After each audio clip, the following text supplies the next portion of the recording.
किंवा तुम्ही स्वतः तपासणार? आम्ही तपासणी करू आणि आम्हाला जर तो प्रोग्राम दाखवला नाही, डिस्प्ले दिला नाही, तर आम्ही ईव्हीएमच्या माध्यमातून या जिल्ह्यामध्ये कुठेही निवडणूक होऊ देणार नाही.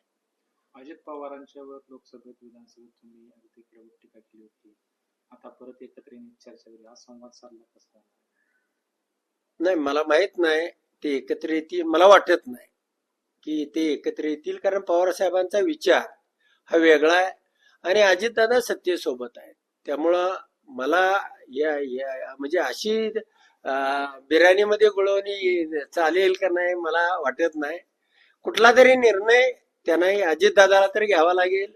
नसेल म्हणजे सत्तेतनं बाहेर तरी पडावं लागेल. उद्या काय घडणार आहे माहित नाही, पण जो विचार पवार साहेबांनी तो विचार घेऊन आम्ही पुढे चाललोय आणि पुढे चालू. तुम्ही आमदार आहेत शरद पवार गटाचे, तर तुम्हाला हे योग्य वाटतंय का वैयक्तिक आमदार म्हणून तुम्ही?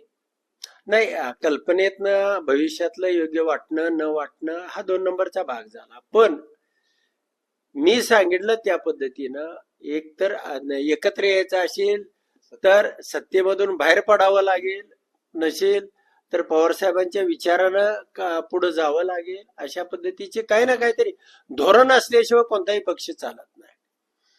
त्याला विचार असला पाहिजे, कुणाचाही असू द्या. भारतीय जनता पार्टीचा हिंदुत्व हा विचार आहे, शिवसेनेचा हिंदुत्व हा विचार आहे, तसा पवार साहेबांचा या राज्यामध्ये पुरोगामित्वाचा विचार आहे. त्यामुळे तुम्हाला काहीतरी धोरण, विजन आणि भविष्यामधली या जनतेच्या काय तुमच्या कल्पना आहेत ह्या वरती तुमचं मतदारामधलं किंवा राजकारणामधलं एक लाईन अधोरेखित होते आणि ती अशा पद्धतीनं होणार नाही असं मला वाटतं. आपण थेट